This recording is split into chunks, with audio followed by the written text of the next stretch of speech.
ప్రార్థన చేసిన సహోదరులకు ప్రభు నామమున వందనాలు తెలియజేస్తూ ఉన్నాను. మరొకసారి తండ్రి అయిన దేవునికి కృతజ్ఞతాస్తుతులు. చేరువచ్చిన సహోదరి సహోదరులందరికీ కూడా ప్రభు నామమున వందనాలు తెలియజేస్తూ ఉన్నాను. మరి మనము గత కొద్దిగా కాలము నుంచి కూడా పరిశుద్ధాత్మను గురించిన విషయాలను మనం నేర్చుకుంటూ ఉన్నాం. అయితే పోయిన వారములో మనం ఏం నేర్చుకున్నాము అంటే, పరిశుద్ధాత్మ యొక్క వ్యక్తిత్వములో ఆయన ఏం చేస్తాడంటే ఆయన మాట్లాడతాడు. పరిశుద్ధాత్ముడు ఏం చేస్తాడు? గట్టిగా చెప్పాలి అందరూ. మాట్లాడతాడు. అయితే సహజంగా మనము ఒక రాయినో, ఒక జంతువునో, లేదా ఒక చెట్టునో ఒకవేళ దానిలో దేవుణ్ణి చూడగలిగితే, చాలామంది నేడు క్రైస్తవ్యంలో మేరీ మాత అనే ఒక బొమ్మలో వాళ్ళు దేవుణ్ణి చూడగలుగుతూ ఉన్నారు. లేదా సిలువ అనేది ఉంటుంది కదా, దాని మీద యేసుక్రీస్తు యొక్క శరీరము అనే ఒక బొమ్మ వేస్తూ ఉన్నారు. దానిలో దేవుణ్ణి చూస్తూ ఉన్నారు.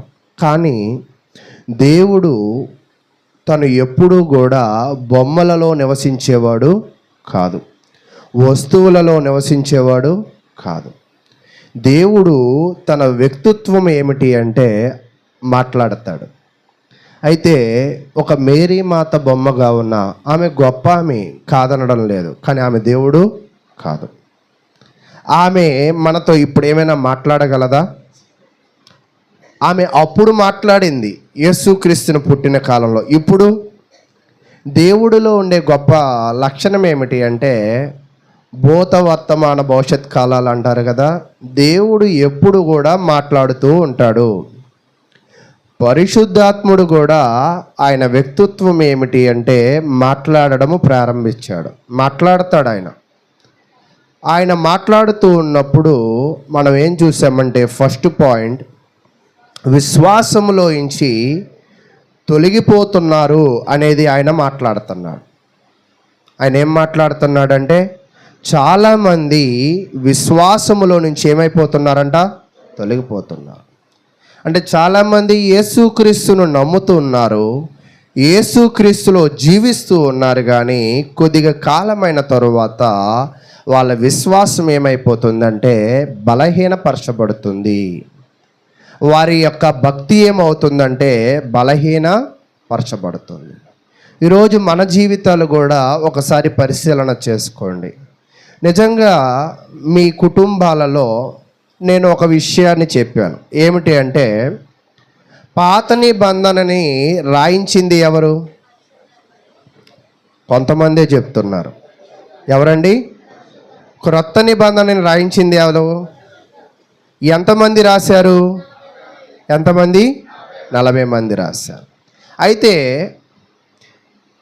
పరిశుద్ధాత్ముడు రాయించిన ఈ గ్రంథాన్ని ఒకవేళ నువ్వు చదవగలిగితే నువ్వేం పొందుతావు? ఇప్పుడు ఒక విద్యార్థి ఉన్నాడు, 10th అయిపోయిన తర్వాత బైపీసీలో జాయిన్ అయ్యాడు అనుకుందాం.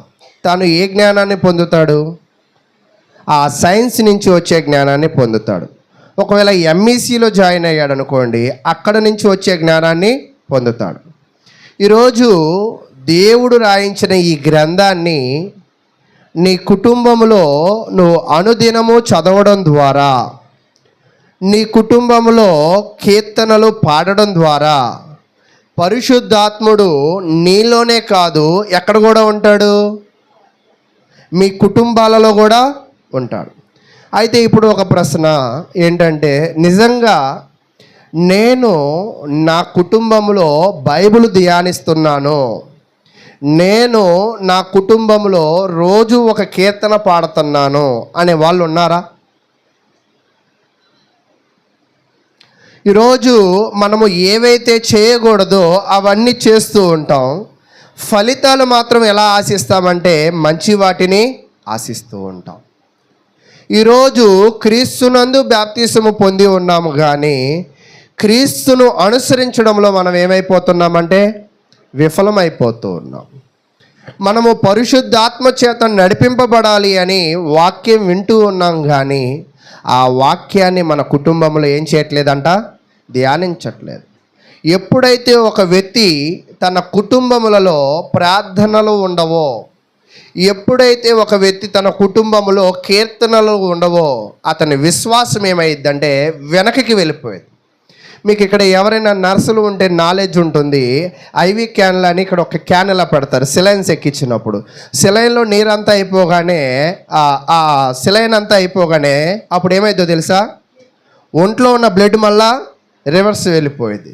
అలాగే నీవు కూడా నీ కుటుంబంలో ప్రార్థనలు లేకపోతే, నీ కుటుంబంలో కీర్తనలు లేకపోతే, నీ కుటుంబంలో విశ్వాసం లేకపోతే, నువ్వు ఏదైతే పొందావో ఇప్పటిదాకా అదంతా కూడా ఏమైపోతుంది, వెనకకి వెళ్ళిపోయింది. ఈరోజు మీ అంతరాత్మతో మీరే మాట్లాడుకునే ప్రయత్నం చేయండి. గతంలో ఉన్న విశ్వాసము గతం కన్నా ఇప్పుడు మెరుగుపడిందా, గతము కన్నా ఇప్పుడు బలహీనపడిందా ఆలోచన చేయండి. విశ్వాసం ఎప్పుడు ఏం చేయాలా, మెరుగుపడాలా. కానీ మెరుగుపడుతుందా, వెనకకి వెళ్తుందా? వెనకకి వెళుతుంది అంటే గల కారణం ఏమిటి అంటే, మనము మన అనుదిన జీవితాలలో ఏమి లేవు, ప్రార్థనలు లేవు. మన అనుదిన జీవితాల్లో ఏమి లేవంటే కీర్తనలు లేవు. నేను కూడా అంటే ఫస్ట్లో కొంచెం బాగా పాడేవాడిని, అప్పట్లో ఎప్పుడో ఒక 15 ఏళ్ల క్రితం. తర్వాత పాటలు పాడడం మానేసిన తర్వాత ఎటెటో వెళ్తుంది రాగాలు. నాకు అర్థమైంది, అంటే మనం కూడా ఏం చేయాలంటే పాటలు పాడాలి, నేర్చుకోవాలి, దేవునిని ఏం చేయాలంట, స్తుతించాలి. ఈరోజు మీరు ఎప్పుడైనా కూడా నన్ను ఒక ఆయన అడిగాడు, నీకు ఇష్టమైన పాట ఏంటో చెప్పు తమ్ముడు అన్నాడు. అలా ఏమి లేదు, నాకు అన్నీ ఇష్టమేగా అన్నా.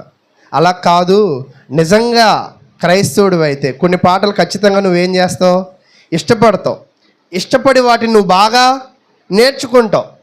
నువ్వు ఒకవేళ నీ కొడుకు వచ్చి నువ్వు క్రైస్తవుడు కదా ఒక పాట పాడు అంటే, నీ మనవడు వచ్చి ఒక పాట పాడు అంటే, అప్పుడు మనం ఏమంటావు, పాటలు పాడడానికి వాక్యం చెప్పడానికి ఒక అయ్యగారికి దశంభాగాలు ఇస్తున్నాం, ఆయన దగ్గర తీసుకెళ్తారా, మీరు పాడతారా?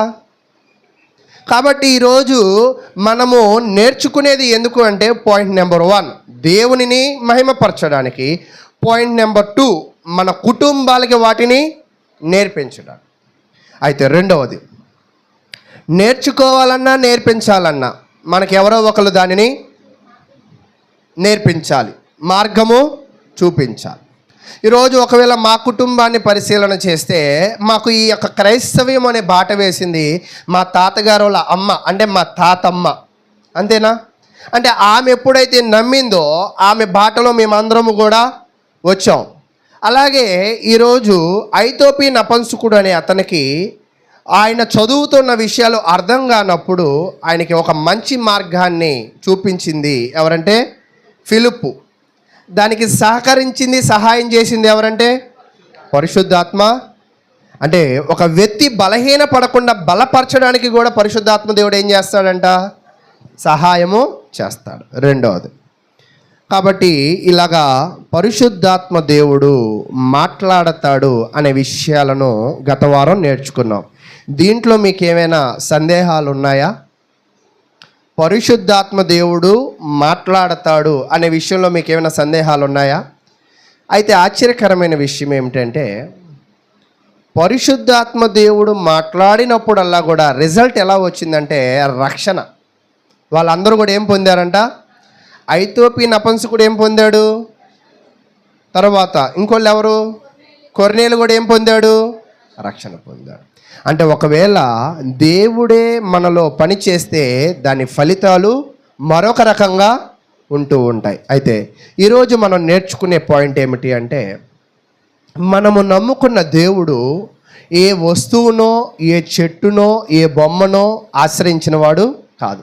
ఎందుకంటే భూమి మీద భూమి పుట్టిన మొదలుకొని ఇప్పటి వరకు ఏ చెట్టు మాట్లాడడం మనం ఏ విగ్రహము మాట్లాడడం మనం చూడాలి. అయితే ఇక్కడ మనం నేర్చుకోవాల్సిన విషయం ఏమిటి అంటే, ఈ పరిశుద్ధాత్మ దేవుడు ఎటువంటి వస్తువు రూపాన్ని కలిగిన వాడు కాదు. అయితే కాబట్టి ఈయనలో ఉన్న మరొక స్వభావాన్ని ఈరోజు నేర్చుకుందాం. మొన్న ఏం నేర్చుకున్నాం, పరిశుద్ధాత్మ దేవుడు ఏం చేస్తాడంట, మాట్లాడతాడు. ఈరోజు మనం నేర్చుకునే పాయింట్ ఏమిటి అంటే పరిశుద్ధాత్మ దేవుడు బోధిస్తాడు. ఏం చేస్తాడు? బోధిస్తాడు. అయితే ఒక ప్రశ్న, బోధించడానికి మాట్లాడడానికి వ్యత్యాసం చెప్పగలరా? బోధించడానికి మాట్లాడడానికి వ్యత్యాసం ఏమైనా ఉందా?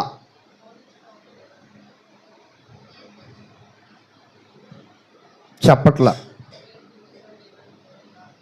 బోధించడానికి మాట్లాడడానికి. ఇప్పుడు ఒక టీచర్ ఉన్నారనుకోండి, టీచర్ ఏం చేసిద్ది అంటే విద్యార్థులు పాస్ అయ్యేటట్టుగా టీచ్ చేస్తూ ఉంటుంది. బోధించడం అంటే టీచ్. ఓకేనా? పరిశుద్ధాత్మ దేవుడు ఎలాంటి వాడంటే టీచ్ చేస్తాడు, క్యాచ్ చేస్తాడు. ఆయన బోధించి అతన్ని ఏం చేస్తాడంట? పట్టుకుంటాడు. అంటే పరిశుద్ధాత్ముల్లో ఉన్న గొప్ప శక్తి ఏమిటి అంటే ఆయన బోధిస్తూ మనల్ని ఏం చేస్తాడంట? పట్టుకుంటాడు. మనం ఎలాంటి వాళ్ళం అంటే యోసేపు ఏం చేస్తుంది అంటే, యోసేపు ఉన్నాడు కదా, యోసేపుని పోతీఫర్ భార్య ఏం చేసింది? పట్టుకుంది. పట్టుకుంటే అక్కడ యోసేపు ఏం చేశాడు? పారిపోయాడు. అయితే అది పాపం. ఓకేనా?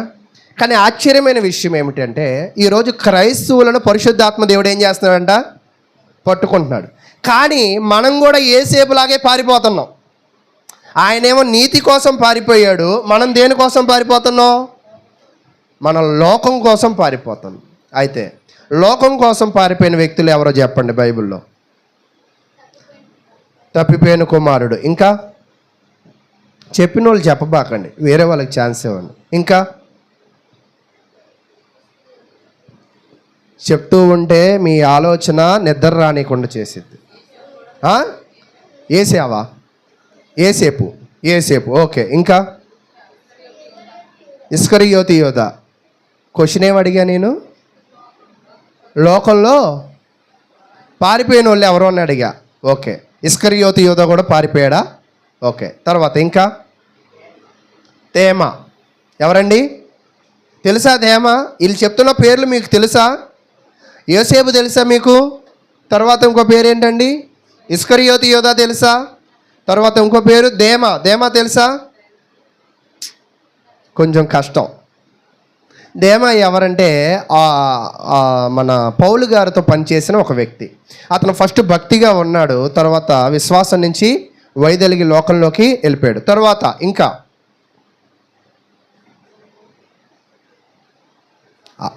సంసోను.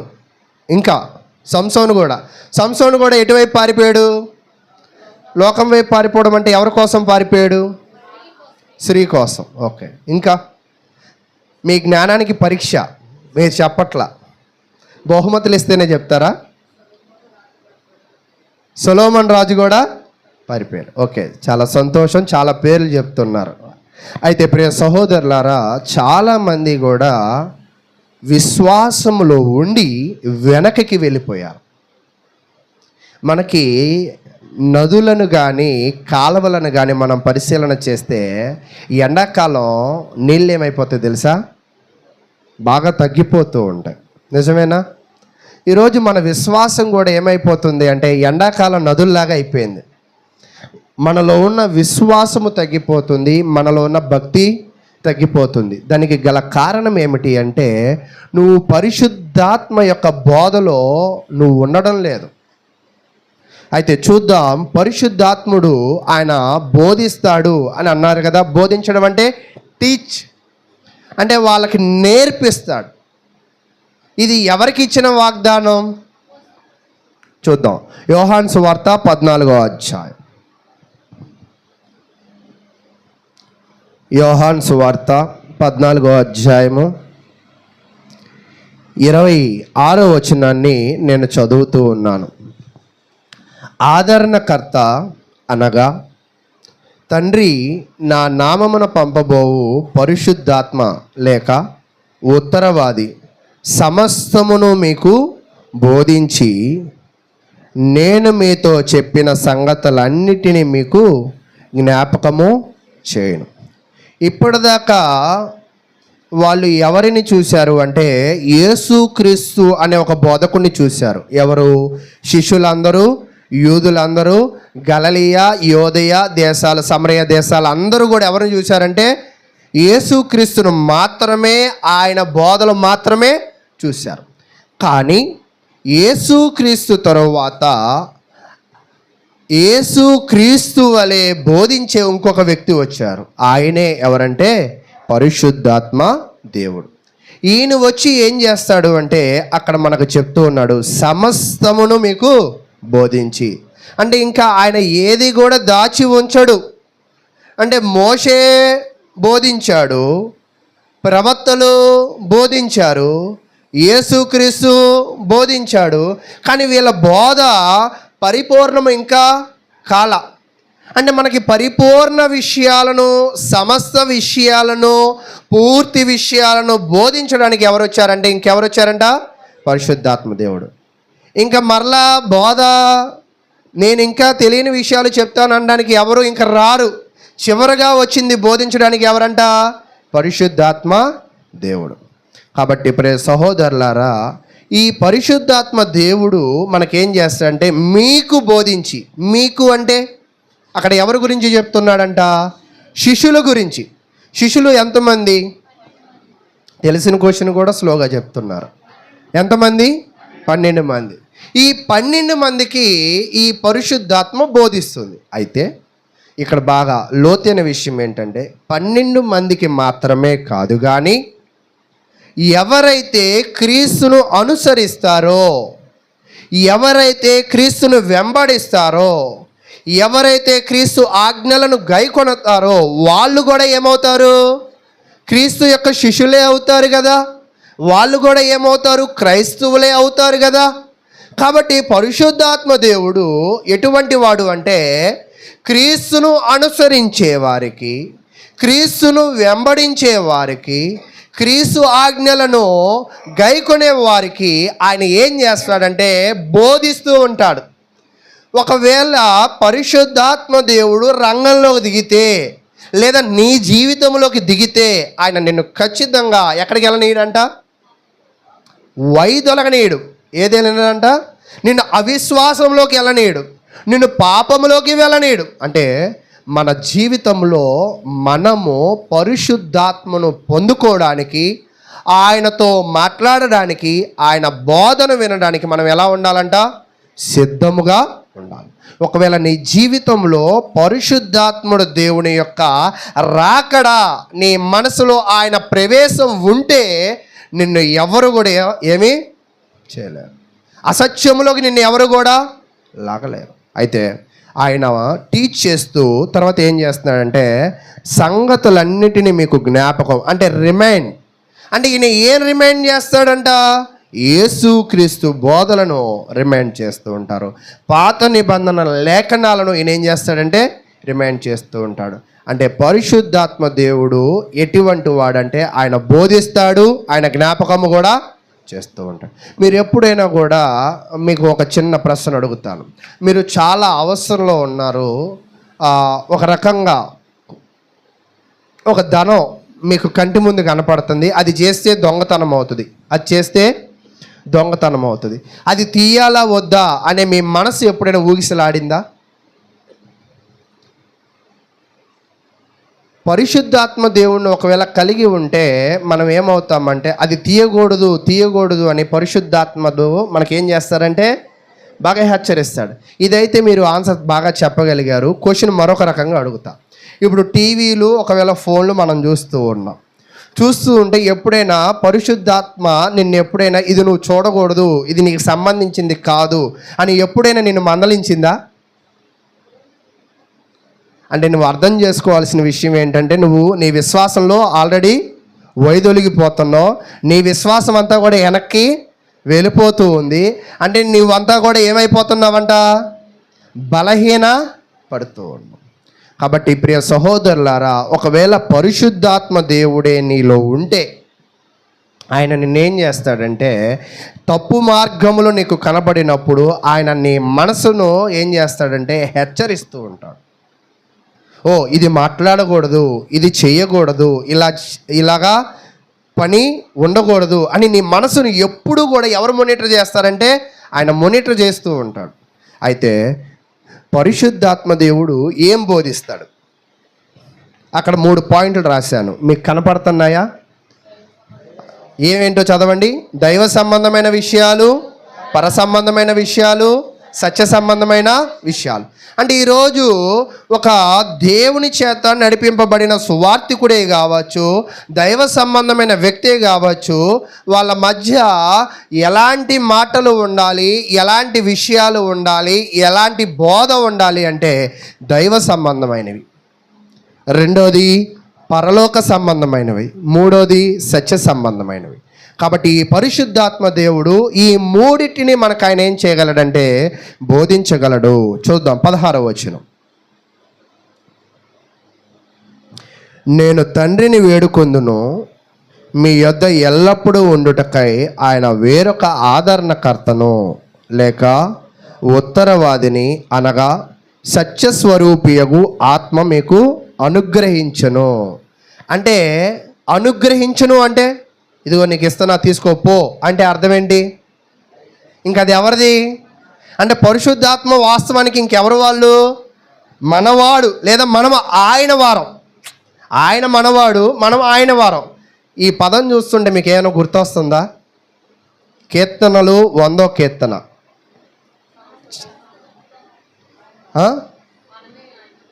చూద్దాం, చదవండి తొందరగా తీసి. కీర్తనల గ్రంథం 100వ కీర్తన ఎన్నో వచనం చదవండి.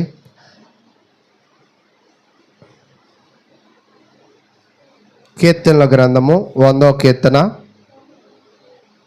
తీసిన వాళ్ళు చదవండి.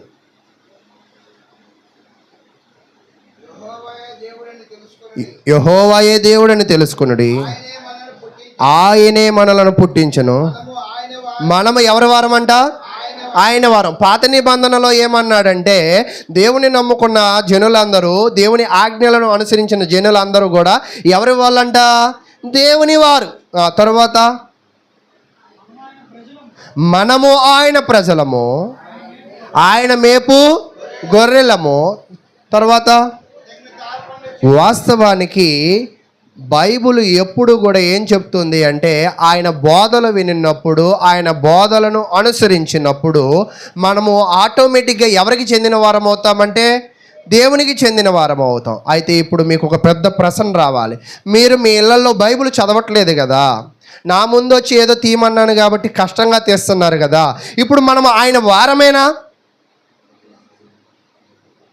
ఆ మాట నేనంటే కేసు, కానీ మీకు మీరు అనుకుంటే ఈరోజు మనము బైబిల్ చదవడం లేదు, మనము ప్రార్థన చేయడం లేదు, కానీ మనం ఏం ఎక్స్పెక్ట్ చేస్తున్నామంటే నా జీవితము ఆనందంగా ఉండాలి, నా జీవితము నెమ్మదిగా ఉండాలి, నాకు ఏ కష్టమో రాకూడదు, నాకు ఏ రోగమో రాకూడదు, నేను హ్యాపీగా బ్రతకాలి అని అనుకుంటున్నామా లేదా?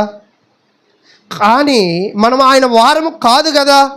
ఆయన వారం అయితేనే కదా ఆయన మనకు సహాయం చేస్తాడు. అయితే ప్రియ సహోదరులారా, ఇప్పుడు యోహాను సువార్త 14:16 చూద్దాం. ఎప్పుడైతే మనము ఆయన వారం అవుతామో ఆయన మనకేం చేస్తాడంటే సత్యస్వరూపియగు ఆత్మ మీకు అనుగ్రహించి. ఎవరైతే దేవుని వారు అవుతారో, ఎవరైతే దేవుని ప్రజలు అవుతారో, ఎవరైతే దేవుని బిడ్డలు అవుతారో వాళ్ళకి ఏమిటంటే గిఫ్ట్? పరిశుద్ధాత్ముడు అనుగ్రహింపబడతాడు. అయితే ఇప్పుడు దీనిని పట్టుకుని ఆ పరిశుద్ధాత్ముడు ఏం చేస్తాడంటే 26వ వచనం, సమస్తమును మీకు బోధించి. అంటే ఇక్కడ బాగా నేర్చుకోవాలి. ఫస్ట్ దేవుని బిడ్డలు అవ్వాలి. దేవుని బిడ్డలకి ఏమొస్తుందంట? పరిశుద్ధాత్మ దేవుడు వస్తాడు. ఈయన వచ్చి ఏం చేస్తాడంట? ప్రతి ఇంటిలో కూడా, అది ఏ ఇల్లేనా, ముస్లిం అవ్వచ్చు, హిందూ అవ్వచ్చు, క్రైస్తవులు అవ్వచ్చు, ఈశాన్యం మూల ఒకటి కడతారు. ఏంటో చెప్పండి? దేవుని యొక్క మందిరం. కానీ ఎంతమంది ఆ కుటుంబంలో భక్తిగా ఉంటారో మనకైతే తెలియదు. కానీ ప్రతి కుటుంబానికి మాత్రం ఏముంటుందంట? దేవుని మందిరం అని ఉంటుంది. కానీ ఇక్కడ మనం నేర్చుకోవాల్సిన విషయం ఏమిటంటే ఇంటిలో ఈశాన్యములో దేవుని మందిరాన్ని కాదు, కానీ నీ హృదయ స్థితిలో దేవుని మందిరాన్ని నువ్వేం చేయాలంట? నిర్మించుకోవాలి. అలా నిర్మించడానికి కావాల్సిన సత్యమును, అలాగ నిర్మించడానికి కావాల్సిన బోధను, అలా నిర్మించడానికి కావాల్సిన జ్ఞాపక శక్తిని మీకు ఎవరిస్తారంటే పరిశుద్ధాత్మ దేవుడు ఇస్తాడు. కాబట్టి ఏ వ్యక్తి మాత్రమే తన హృదయాన్ని దేవునికి ఇష్టడుగా మార్చగలడంటే పరిశుద్ధాత్మను పొందగలిగిన వాడు మాత్రమే దేవునికి ఇష్టడుగా ఉండగలడు. అందరూ ఉండలేరు. అయితే ప్రియ సహోదరులారా, తర్వాత చదువుదాం 17వ వచనం. లోకము ఆయనను చూడదు, ఆయనను ఎరగదు గనుక ఆయనను పొందనేరదు. మీరు ఆయనను ఎరుగుదురు, ఆయన మీతో కూడా నివసించును, మీలో ఉండను. ఇప్పటిదాకా నేను పొడి మాటల ద్వారా విషయాన్ని మీకు చెప్పా.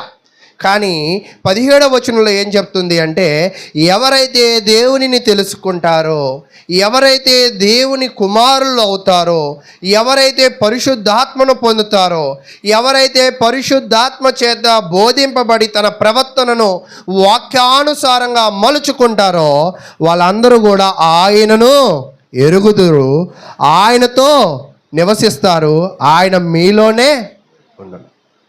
ఈరోజు పరిశుద్ధాత్మ ఒకవేళ మనలో ఉంటే దాని యొక్క మన వ్యక్తిగత జీవిత విధానము మరొక రకంగా ఉంటుంది. అయితే ఇప్పుడు ఒక మంచి ప్రశ్న అడుగుతా. నిజంగా ఈరోజు నేను పరిశుద్ధాత్మను అంటే బాప్తిజం పొందావంటే అయ్యగారు మీరే ముంచారు కదా అని నన్ను అడుగుతారేమో. కానీ నేనేమో అడుగుతున్నానంటే బాప్తిజం ఇవ్వడం వరకేమో సేవకుడు బాధ్యత, ముంచడం వరకు. కానీ మునిగి లెగిసిన నీవు పరిశుద్ధాత్మను పొందుతున్నావా? మీరందరూ పరిశుద్ధాత్మను పొందిన వారేనా? ఒకవేళ మీరు పొందితే ఏదో తల ఊపడం కాదు, ఆయన మీలో ఏమవ్వాలంట? నివసించాలి. ఒకవేళ పరిశుద్ధాత్మ మీలో నివసిస్తే అమ్మనాభూతులు మీకు వచ్చా? రావా? నానా అబద్ధాలు మీకు వస్తాయా? నానా అసూయలు మీలో ఉంటాయా? నానా కక్షలు మీలో ఉంటాయా? అయితే ఆశ్చర్యమైన విషయం ఏంటో తెలుసా? పరిశుద్ధాత్మ దేవుడు మనలో ఉన్నాడు అన్న దానికి సాదృశ్యం ఏంటో తెలుసా? 1 కొరింథీ 13వ అధ్యాయం చెప్తుంది. 1 కొరింథీ 13వ అధ్యాయం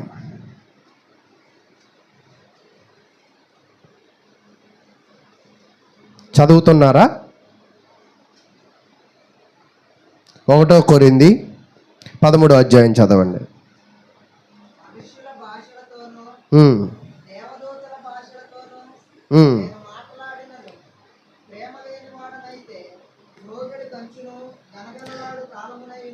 ఇక్కడ దేవుడు తెలియజేస్తుంది ఏమిటి అంటే, ఒక వ్యక్తి దేవుని బిడ్డ అయితే, ఒక వ్యక్తి పరిశుద్ధాత్మను పొందితే, ఒక వ్యక్తి పరిశుద్ధాత్మ చేత బోధింపబడితే ఆ వ్యక్తిలో ఎలాంటి స్వభావం ఉంటుంది అంటే ప్రేమ అనే స్వభావం ఉంటుందంట.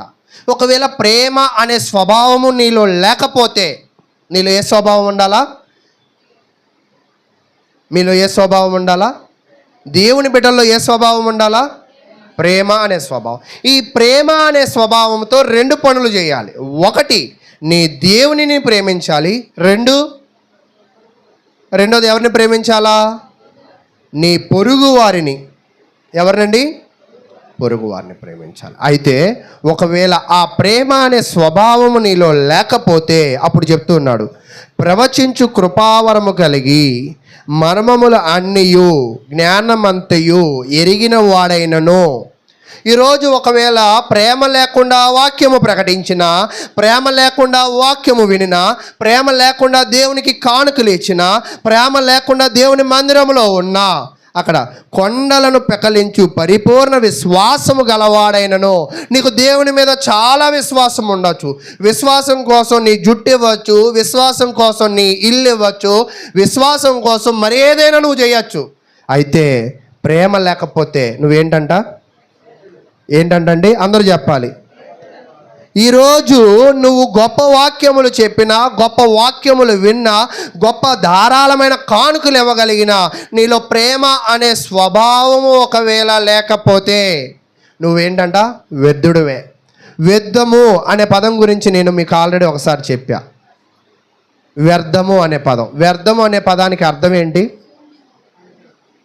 వ్యర్థము అనే పదానికి అర్థం పనికిరానిది. ఏంటండి?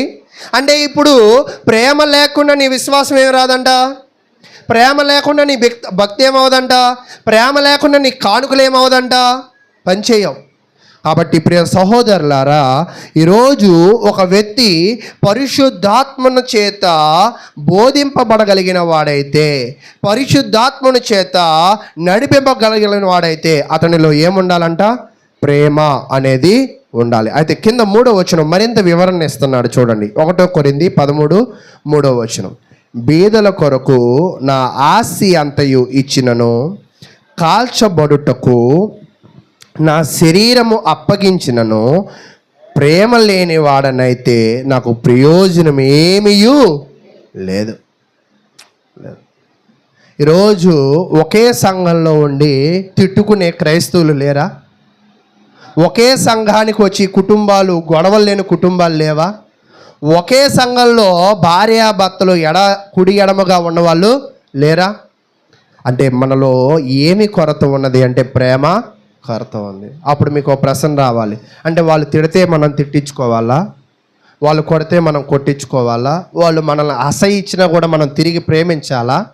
వాళ్ళు మనకు నష్టం చేసినా మనం వాళ్ళతో ప్రేమగానే ఉండాలా అని ప్రశ్న మీకు రావచ్చు. కానీ ఉండాలి అని ఎవరు చెప్తున్నాడంటే పరిశుద్ధాత్మ దేవుడు చెప్తున్నాడు. ఉండగలిగిన వాళ్ళు ఎవరి చేత బోధింపబడిన వాళ్ళు? పరిశుద్ధాత్మ చేత బోధం. లేని వాళ్ళు ఆయనను పొందిన వాళ్ళు కాదు. కాబట్టి ప్రియ సహోదరులారా, ఇక్కడ చెప్తున్న విషయం ఏమిటి అంటే, నీ ఆస్తి అంతా ఇచ్చి నేను దేవుణ్ణి ప్రేమిస్తున్నానంటే కుదరదు.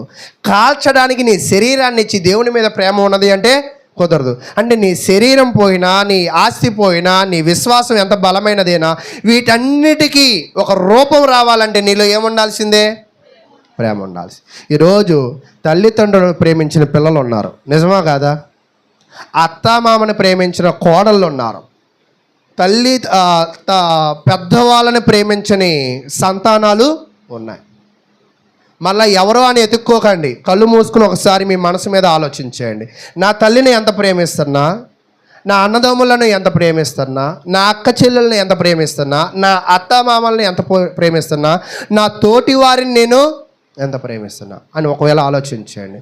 అప్పుడు ఆ దుర్మార్గుడు ఎక్కడ కనపడతాడు నీకు? ఏంటో ఈరోజు అందరూ డల్గా ఉన్నారు. ఎక్కడ కనపడతారు? అదేంటి, మనలోనే ఎవరు దాగా ఉన్నారు అంటే ఎప్పటిదాకా మనం ఏమనుకున్నామంటే పరిశుద్ధాత్మ ఉందని అనుకున్నాం మనలో. కానీ పరిశీలన చేస్తే ఎవరు దాగున్నారని అర్థమైంది. మీకు ఎప్పుడు కూడా నేను ఒక మాట చెప్పా, ఒక ఫిష్ మ్యాన్ ఏం చేశాడంటే చేపలు పట్టడానికి వెళ్ళాడు. ఆడు ఫిష్ మ్యానే కానీ ఫిష్ల మీద అతనికి ఏం లేదు, అవగాహన లేదు.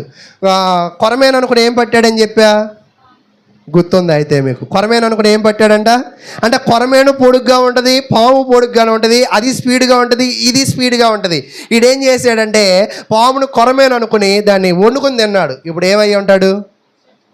చచ్చూరుకుంటాడు. అలాగే ఈరోజు నువ్వు కూడా భక్తిపరుడు అనుకుని వస్తున్నావు ప్రార్థనకి, విశ్వాసపరుడు అని వస్తున్నావు ప్రార్థనకి, ఓకేనా? చాలా గొప్పవాడు అని అనుకుంటున్నావు ప్రార్థనలో. కానీ నువ్వు ఆశ్చర్యమైన విషయం ఏంటంటే పరిశుద్ధాత్మనికి ఏం తెలియజేస్తుందంటే ప్రేమ కలిగి ఉండాలి. అయితే నేను మరొక విషయానికి వెళ్ళిపోతాను. అయితే ఎవరిలో అయితే ప్రేమ ఉంటుందో వారిలో పరిశుద్ధాత్మ దేవుడు నివసిస్తాడు, వారిలోనే ఉంటాడు. అయితే తర్వాత విషయాన్ని నేను తెలియజేస్తూ ఉన్నాను. 1 యోహాను రాసిన పత్రిక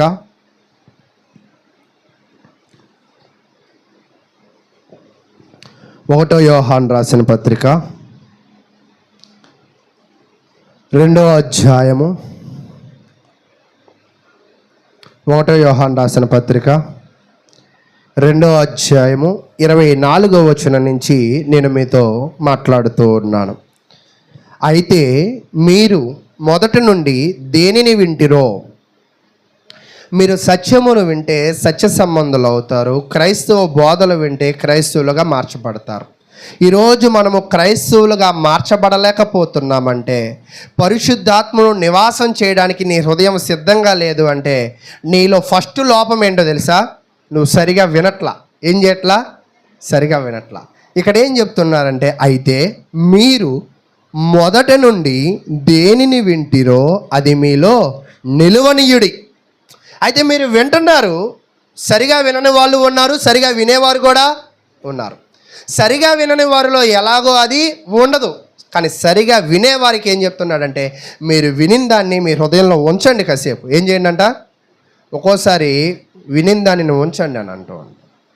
అయితే తర్వాత మీరు మొదటి నుండి వినున్నది మీలో నిలిచిన ఎడల, నాకు అనిపిస్తూ ఉంటుంది చాలా అనర్గళంగా, చాలా ధారాళంగా, చాలా అర్థవంతంగా వాక్యం చెప్తున్నాం కదా, ఎందుకు ఎవరు కూడా వాళ్ళ జీవితాల్లో మార్పు పొందలేకపోతున్నారు?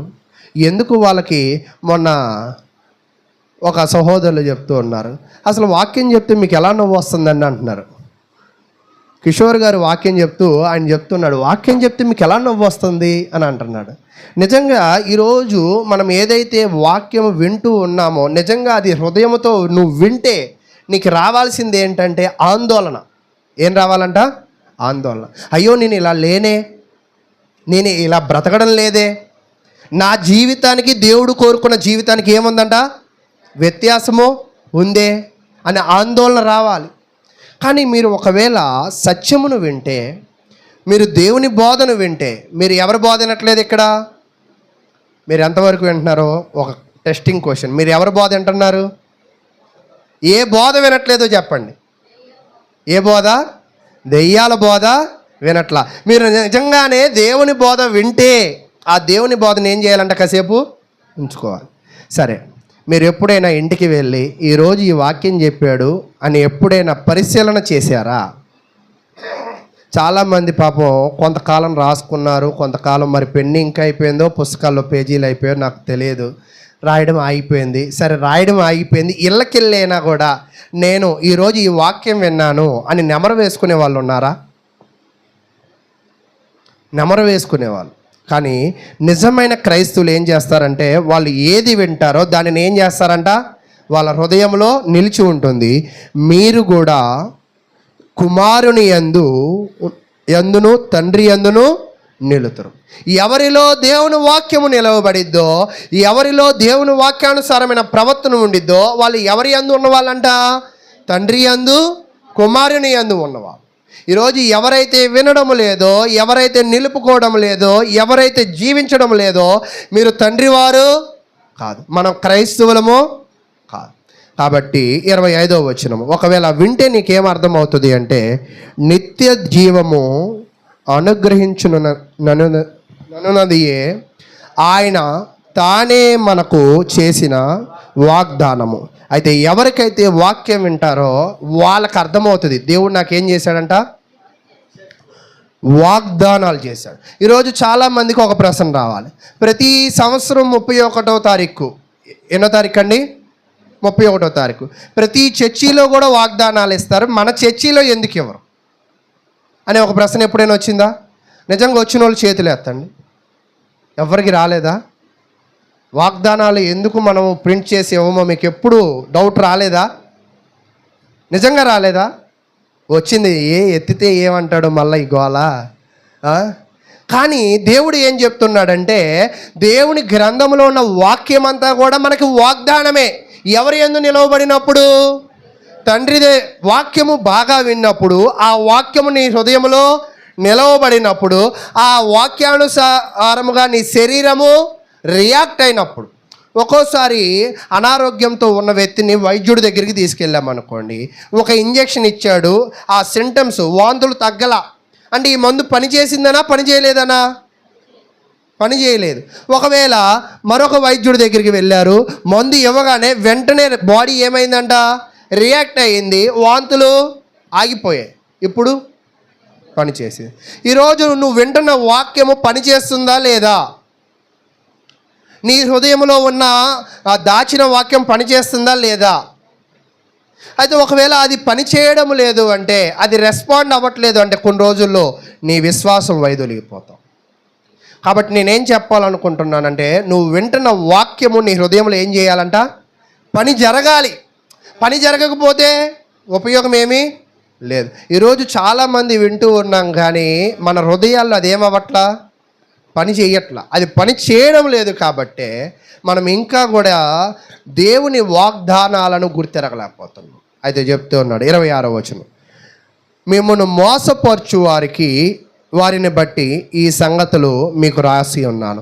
ఈరోజు చాలామంది మోసం చేస్తున్నారు మిమ్మల్ని. ఎలాగంటే ఆయిల్ బాటిల్ ద్వారా, కచ్చీపుల ద్వారా, మట్టిల ద్వారా, జలాల ద్వారా, లేదా పేపర్లు అనే వాగ్దానాల ద్వారా మిమ్మల్ని మోసం చేస్తున్నారు. మీరు వాగ్దానానికి పుత్రులు ఎలా అంటున్నారంటే, మీరు ఇచ్చే 500 కానుక్కో 1000 కానుక్కో ఆ వాగ్దానం తీసుకెళ్ళి నీ చేతిలో పెట్టి పో అని అంటున్నారు. అలాగ నిన్ను మోసం చేస్తున్నారు. అలా మోసపోకూడదు. నువ్వు అలా మోసపోకూడదు అంటే నువ్వు వాక్యమును వినాలి, వాక్యమును నిలచాలి. ఆ వాక్యము నిలబడితే అప్పుడు నీకు వాగ్దానాలు సొంతం అవుతాయి. కానీ మరి నూనెల ద్వారా, కచ్చీపుల ద్వారా, మట్టి ద్వారా, సమాధుల చుట్టూ తిరగడం ద్వారా, కొండలు ఎక్కడం ద్వారా దేవుని వాగ్దానాలను నువ్వేం చేయలేవంట, పొందలేవు. దేవుని కుమారుడుగా నువ్వు మారలేవు. నువ్వు దేవుని వాగ్దానాలను పొందాలి అన్నా, దేవుని కుమారుడు అవ్వాలి అన్నా నీలో ఏమి ఉండాలి అంటే 24వ వచనం బాగా మీరు చదవండి. మీరు మొదటి నుండి వినినది మీలో నిలిచిన ఎడలా ఏమవ్వాలంట, నిలవాలి. కాబట్టి ప్రియ సహోదరులారా 27వ వచనం దీన్ని నాతో పాటు మీరు చదవండి. అయితే ఆయన వలన మీరు పొందిన అభిషేకము మీలో నిలుచుచున్నది గనుక ఎవ్వడునూ మీకు బోధింపనక్కరలేదు. అయితే ఇక్కడ ఏం చెప్తున్నాడంటే, మన అందరము కూడా అభిషేకము అంటే ఏంటో తెలుసా? వాగ్దానాలంటే చాలామందికి తెలుసు, కానీ అభిషేకాలంటే తెలియదు. అదే కానీ కొంత చుట్టూ ప్రాంతాలకు తిరిగే వాళ్ళు, చర్చిలకి తిరిగే వాళ్ళు కొంతమందికి తెలుస్తుంది. మీ సంఘంలో అభిషేకం ఉందా అంటారు. కొంతమంది ఏం చేస్తారంటే జలం తీసుకొచ్చి తల మీద పోసి పో నువ్వు అభిషేకింపబడ్డావు అని అంటారు. అలాగే ఒకసారి ప్రసాదం పాడులో ఆ మత్తు మందు ఆ నీళ్ళలో కలిపి జల్లుతున్నారు. అందుకే ఆ జల్లినప్పుడు వాళ్ళు ఏమైపోతున్నారంటే పడిపోతున్నారు అని అంటూ ఉన్నారు. చూడండి, బయట క్వశ్చన్లు అడిగితే అందరూ భలే ఆన్సర్లు ఇస్తున్నారు, బైబిల్లో క్వశ్చన్లకేమో మీరు ఆన్సర్లు ఇవ్వట్లా. అయితే ఓకే, అంటే ఈరోజు అభిషేకము అంటే ఏమనుకుంటున్నారంటే నీళ్ళతో మనలను తడపడము అభిషేకము అని అనుకుంటున్నాం. కానీ అభిషేకము అంటే ఏమిటి అంటే బైబిల్లో అభిషేకం. లోకంలో అభిషేకాలు బొచ్చుడు ఉంటాయి. రాజుగా పట్టాభిషేకం ఉంటుంది, అంతేనా? అదొక అభిషేకం. అభిషేకాలు చెప్పండి, మీకు తెలిసిన అభిషేకాలు చెప్పండి. క్షీరాభిషేకం, పాలాభిషేకాల గురించి కాదు నేను చెప్పేది. రాజుకి అభిషేకం చేశారు, తర్వాత ఏంటి ఎంత మోగజీవులుగా ఉన్నారు మీరు? అభిషేకాలు ఎప్పుడు రకాలు వెళ్ళలేదా మీరు? ఒకసారి మీరు ఇళ్ళకెళ్ళి, ఒకవేళ మీకు ఇళ్ళకి వెళ్ళకపోయినా యూట్యూబ్లోకి వెళ్ళి అభిషేకాలు దాని రకాలు ఏంటో చూడండి. అయితే కానీ ఇక్కడ దేవుడిస్తున్న అభిషేకము లోకానుసారమైన రాజులకో, వ్యక్తులకో, అధికారులకో ఇచ్చిన అభిషేకము కాదు. అయితే ఇక్కడ ఇచ్చిన అభిషేకం ఏమిటి అంటే పరిశుద్ధాత్మను నువ్వు పూర్తిగా పొందడం, పరిశుద్ధాత్మలో నువ్వు పూర్తిగా జీవించడమే నీ జీవితానికి దేవుడిచ్చిన అభిషేకం. కాబట్టి ప్రియ సహోదరులారా, ఈరోజు నువ్వు ఒకవేళ పరిశుద్ధాత్మను నువ్వు పొందగలిగినట్లయితే పరిశుద్ధ ఆత్మానుసారంగా నీ శరీర అవయవాలు, నీ మనసులో వ్యక్తిత్వాలు ఉండగలిగినట్లయితే నువ్వు పరిశుద్ధాత్మ చేత అభిషేకము పొందినవాడు. కాబట్టి ఈరోజు నేను మీకు తెలియజేసేది విషయం ఏమిటి అంటే ఎవరైతే పరిశుద్ధాత్మ చేత అభిషేకము పొందుతారో వాళ్ళు అబద్ధ బోధల చేత మోసపరచబడరు, వాళ్ళు పాపములో జీవించరు, వాళ్ళు ఎవరు పడితే వాళ్ళు వచ్చి ఇది వాగ్దానము అంటే నమ్మరు. మీకు బాగా అర్థం అవ్వడానికి ఒక చిన్న ఉదాహరణ చెప్పి ఇంకా ఈ వాక్యాన్ని నేను ముగించే ప్రయత్నం చేస్తా. ఇప్పుడు ఒకవేళ మా పిల్లలు అవిషో అక్షయ ఉన్నారు కదా, ఒకవేళ ఎవరో ఒకళ్ళు వచ్చి ఒక చాక్లెట్ ఇచ్చి మీ నాన్న నిన్ను పిలుస్తున్నాడు అని అంటే అప్పుడు వాళ్ళు వెళ్తారా వెళ్ళరా? ఒకవేళ చైతన్య లాంటి వాళ్ళకి ఒకవేళ ఇదిగో చాక్లెట్ ఇచ్చి మీ అమ్మ నిన్ను పిలుస్తుంది అంటే వెళ్తాడా వెళ్ళడా? ఆలోచించి చెప్పండి. చైతన్య జ్ఞానం మీకు తెలుసా? వెళ్తాడా వెళ్ళడా? ఇప్పుడు చైతన్యాన్ని అడుగుదాం. చైతన్య, నీకు ఎవరైనా చాక్లెట్ ఇచ్చి మీ అమ్మ పిలుస్తుంది అంటే వెళ్తావా? వెళ్ళడంట. ఏంటి వీళ్ళకి ఉన్న తేడా? చాక్లెట్లో పడిపోయారు ఎవరు? వీళ్ళందరూ ఎలాంటి వాళ్ళు తెలుసా? నూనెకి, వాగ్దాన పేపర్లకి, మట్టికి, కొండ మీద వెలిగించే కొవ్వొత్తికి పడిపోయిన వాళ్ళు వీళ్ళిద్దరూ. అంటే ఇక్కడ నేనేం చెప్పాలనుకుంటున్నానంటే, వాక్య జ్ఞానం లేని వాళ్ళు, సత్య జ్ఞానం లేని వాళ్ళు, బలమైన వాళ్ళు కాని వాళ్ళు ఏం చేస్తారంటే, ఏది చెప్తే అది ఏం చేస్తారంట, నమ్ముతారు. అది ఒకవేళ వాక్యములో నువ్వు అభివృద్ధి పొందావనుకో, అప్పుడు చైతన్య చాక్లెట్ ఇచ్చానుకో, ఈ చాక్లెట్ నువ్వు నాకెందుకు ఇస్తున్నావు, నాకు మా అమ్మ ఉంది, మా అమ్మ ఉంది, కావాల్సి వస్తే మా నాన్న కొంటాడు, నువ్వెందుకు కొనాలి, ఈ ప్రశ్నలన్నీ అడుగుతాడు ఈ చైతన్యనే కాదు, పెద్దవాళ్ళు ఎవరైనా కూడా ఆ ప్రశ్నే అడుగుతారు. ఆయన మా అమ్మ ఉంది ఇటు కదా, నువ్వు అటు పిలుస్తున్నావేంటి? అలాగే నిజమైన బలమైన విశ్వాసులు ఏం నమ్ముతారంటే, అదేంటి కొండ మీదకి వెళ్తే నాకేమి రాదే, కొవ్వొత్తి వెలిగిస్తే నాకేమి రాదే, కొబ్బరికాయలు కొడితే నాకేమి రాదే అనే గ్రహింపు ఎవరికి మాత్రమే ఉంటుందంట? పెద్దోళ్ళకా చిన్నోళ్ళకా? పెద్దోళ్ళు అంటే ఏంటి, చిన్నోళ్ళు అంటే ఏంటి? వాక్య జ్ఞానం బాగా కలిగి ఉన్నోళ్ళు పెద్దవాళ్ళు, వాక్య జ్ఞానం లేని వాళ్ళు చిన్నవాళ్ళు. అయితే ఒక పెద్ద ప్రశ్న అడుగుతా, మీలో పెద్దోళ్ళు ఎంతమంది?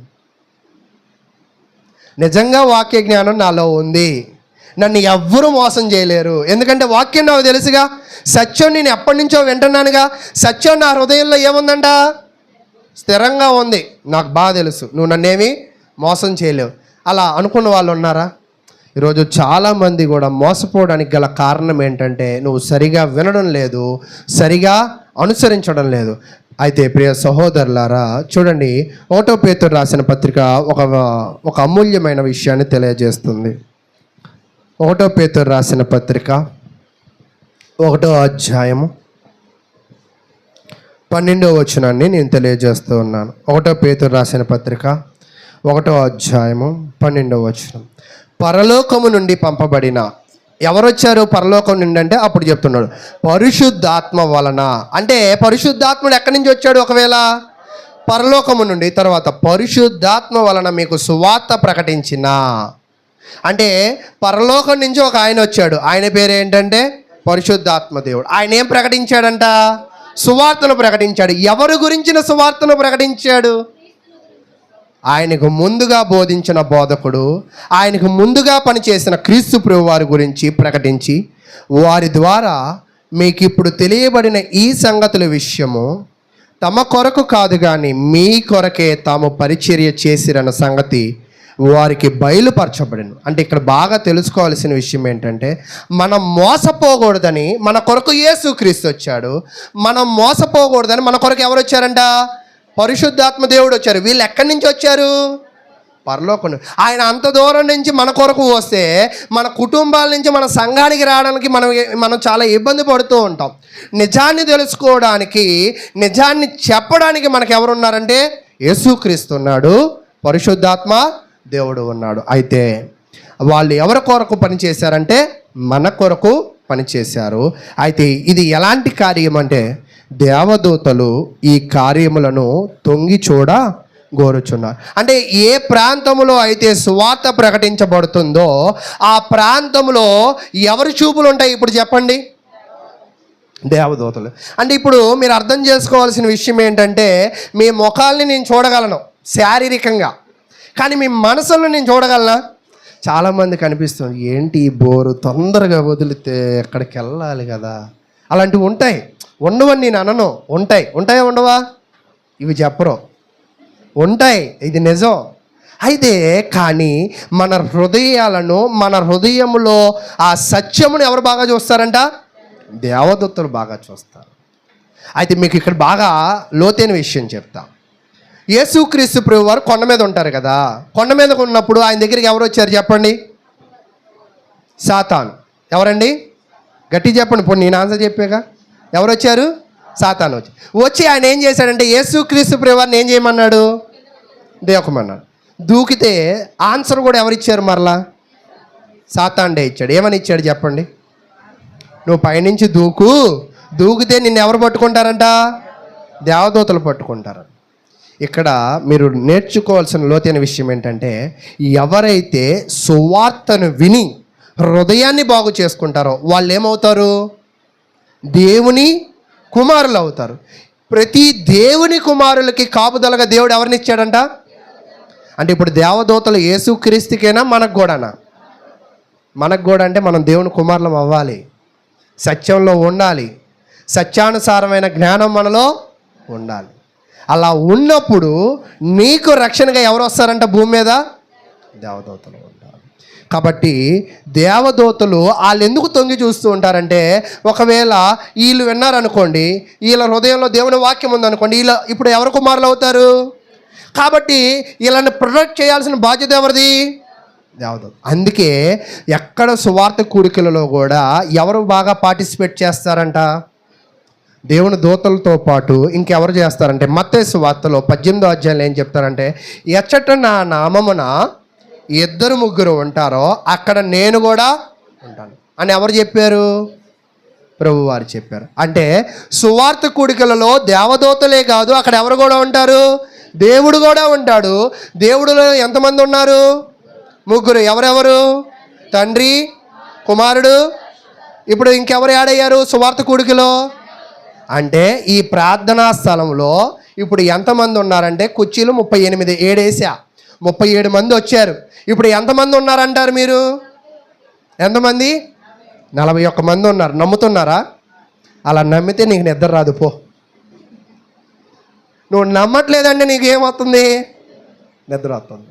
కాబట్టి ప్రియ సహోదరులారా, ఈ పరిశుద్ధాత్మ దేవుడు పరలోకము నుండి వచ్చి సువార్త చెప్పి, ఆ సువార్త ద్వారా నిన్ను బోధిస్తూ, నిన్ను బలపరుస్తూ, నిన్ను ఆత్మీయంగా స్థిరపరుస్తూ ఉన్నాడు. అయితే తర్వాత చూద్దాం 1 కొరింథీ రాసిన పత్రిక 2వ అధ్యాయం. ఇంకా దీనిని చదివి నేను ముగిస్తాను. 1 కొరింథీలు రాసిన పత్రిక 2వ అధ్యాయము 10వ వచనం. మనకైతే దేవుడు వాటిని తన ఆత్మ వలన బయలుపరచి ఉన్నాడు. అంటే ప్రతి విషయాన్ని బయలుపరచడానికి ఇక్కడ సిద్ధంగా ఎవరున్నారంట? ఈరోజు మీకు ఆశ్చర్యకరమైన ఒక నిజాన్ని చెప్తా. మనకు తెలియకూడని రహస్యాలు ఇళ్లలో ఆగిపోతాయి. ఇప్పుడు మా ఇంట్లో ఒకవేళ రేపు నేను అపర్ణ కొట్టుకున్నాం అనుకుందాం. కొట్టుకున్నది మీకు కనపట్ల, కానీ అరుపులు వినపడుతున్నాయి. బయటికి రాగానే మొహమాటం కొద్దీ సింపతిగా, ఏమైంది అపర్ణ, అనిల్ ఏం చేశాడు అని అడుగుతారా? అడగరా? అడుగుతారు. పురుషులు ఒకవేళ నన్ను కూడా అడగచ్చేమో. ఓకేనా? అవి మీకు తెలియకూడదు కాబట్టి వినపడ్డాయి. మీకు తెలియాలంటే మీ ముందే కొట్టుకునే వాళ్ళంగా. మీకు తెలియకూడదని ఎక్కడ కొట్టుకున్నాం? ఇంట్లో కొట్టుకున్నాం. అంటే తెలియకూడని విషయాల మీద మీకు జనాలకి ఏముంటుంది? ఆసక్తి ఉంటుంది. కానీ దేవుని విషయాలు అందరికీ ఎవరు చెప్పాలనుకుంటున్నారు? దేవుడు చెప్పాలనుకుంటున్నారు. తెలుసుకోవాల్సిన విషయాలను దేవుడిని అడిగి ఎప్పుడు తెలుసుకో, సేవకుని అడిగి ఎప్పుడు తెలుసుకో. తెలుసుకోకూడని గొడవలు, తెలుసుకోకూడని బూతులు, తెలుసుకోకూడని మాటల పట్ల ఎవరికి ఆసక్తి ఉంటుందంటే జనాలకి ఆసక్తి ఉంటుంది. అందుకే దేవుడు ఏమంటాడంటే, దైవ సంబంధమైన విషయాలు తెలుసుకునే వాళ్ళు దేవుని మనుషులు, లోక సంబంధమైన విషయాల మీద ఆతృత కలిగిన వాళ్ళు లోక సంబంధమైన మనుషులు. ఈరోజు ఒకవేళ ఒక విషయం నీ చెవికి రావట్లేదు అంటే అది నువ్వు తెలుసుకోవడానికి ప్రయత్నించొద్దు. ఎందుకంటే అది నీకు రానియట్లేదు దేవుడు. రానియన దానిని నువ్వెళ్ళి ఏం జరిగింది, ఏమైంది, నేనేమైనా లాయర్ ఉన్నారు మాట్లాడినా, లేదా ఇంటి పెద్దగా నేను రానా, లేదా నారాయణ గారితో నేను చెప్పనా, లేదా విజయాతో నేను చెప్పనా, ఇవన్నీ నీకు అవసరం లేదు. ఎందుకంటే నీ దాకా రాలేదు కదా. నీ దాకా వచ్చింది అంటే అది దేవుడిని నీకు చెప్పాలనుకున్నాను. నీ దాకా రాలేదంటే అది నీకు అంటే నేనేం చెప్పాలనుకుంటున్నానంటే, ఈరోజు చెప్పకూడని విషయాలేమో అడిగి అడిగి అడిగి మరలా పక్కిళ్ళు ఏం చెప్తుంది తెలుసా? ఏదో జరిగింది, గట్టిగా అరుపులు వచ్చాయి, టీవీ పగిలింది, కానీ వీళ్ళు ఏం చెప్పట్లా. ఇది మళ్ళీ 10 మందికి చెప్తారు వీళ్ళు. అదే సువార్త చెప్పమను, సువార్త చెప్తారా? ఈరోజు ఆదివారం ఏం చెప్పామంటే, బయటికి వెళ్ళి పొయ్యి ఆన్ చేయగానే ఆ మంటలో ఇదంతా కాలిపోయింది. ఏం చెప్పారంటే ఇంటికి వెళ్ళాక కూడా గుర్తుండదు మనకి. కానీ ఆశ్చర్యమైన విషయం ఏంటంటే, ఈ ఊసులు ఇవి గుర్తుంటాయో ఉండవా? పక్కన వాళ్ళ గురించి, ఎదుటి వాళ్ళ గురించి, వాళ్ళ పిల్లలు అలాంటి వాళ్ళు, వీళ్ళ పిల్లలు, ఎవరైతే వాళ్ళ పిల్లలు అలాంటి వాళ్ళు, వీళ్ళ కుటుంబాలు అలాంటి వాళ్ళు అని ఇలా ఇలా ఇలా ఇలా అంటారు కదా. రేపు ఈ కుటుంబం ఏమైపోద్దో తెలుసా? అలా అయిపోయింది. మీరు చూడండి, అది నేనైనా ఎవరైనా కూడా.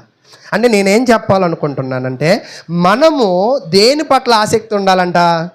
దేవుని మాటల పట్ల ఆసక్తి. కొంతమంది మరింత పెద్ద క్వశ్చన్ వచ్చింది, ఎప్పుడు వీళ్ళ ఆవిడ ఎక్కడే ఉంటుంది, వీళ్ళ ఆయన ఎక్కడే ఉంటుంది, సంపాదన ఎలా వస్తుంది, ఇది వీళ్ళకి ఎందుకు, వీళ్ళని ఏమైనా అన్నం అడిగారా, పప్పు అడిగారా, ఉప్పు అడిగారా?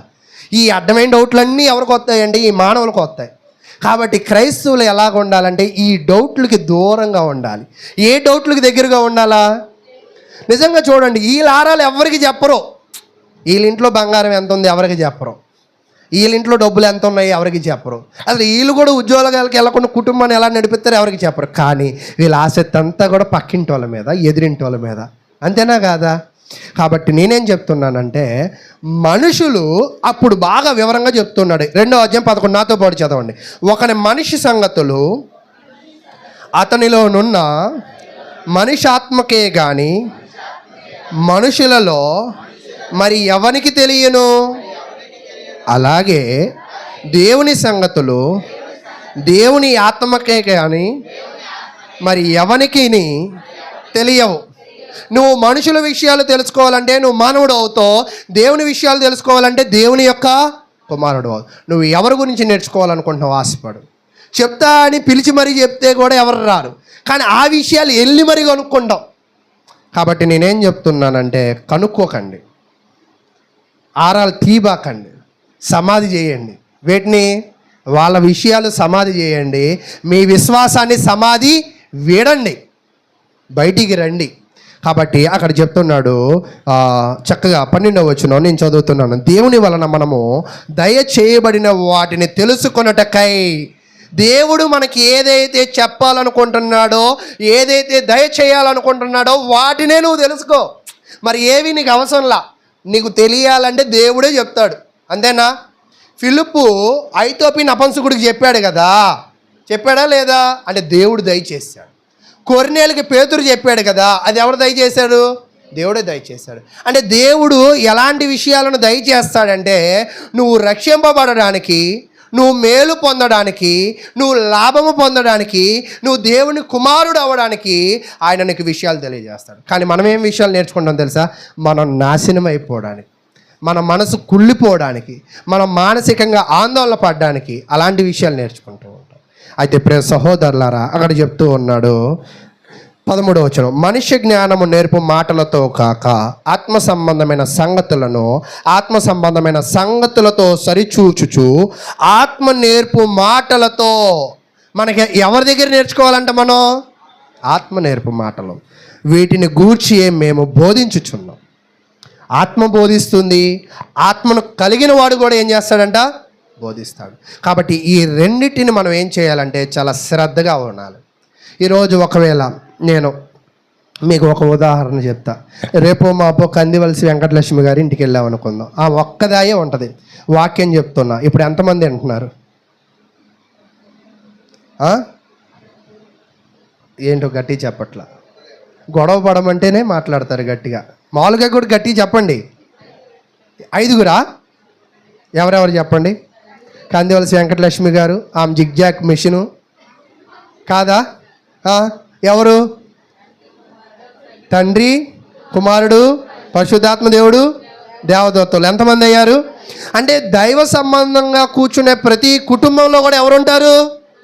అయితే మీ కుటుంబంలో అలాంటి ఒక్కరోజు కూడా నెలకు నువ్వు పెట్టలేవా? అందరినీ కలిపి ఒక్కరోజు, ఎన్ని రోజులు? ఒక్కరోజు. అలా చెప్పడానికి ఇదిగో 1వ తారీఖు ఎవరు పెడతారు? అందరిని చూడాలి. 2వ తారీఖు ఎవరు పెడతారు? అందరిని చూడాలి. 3వ తారీఖు ఎవరిని పెడతారు? నాకు తెలుసు మీరు ఎవరు తలవపురని. ఇలా చదువుకుని వెళ్ళిపోవచ్చు కదా.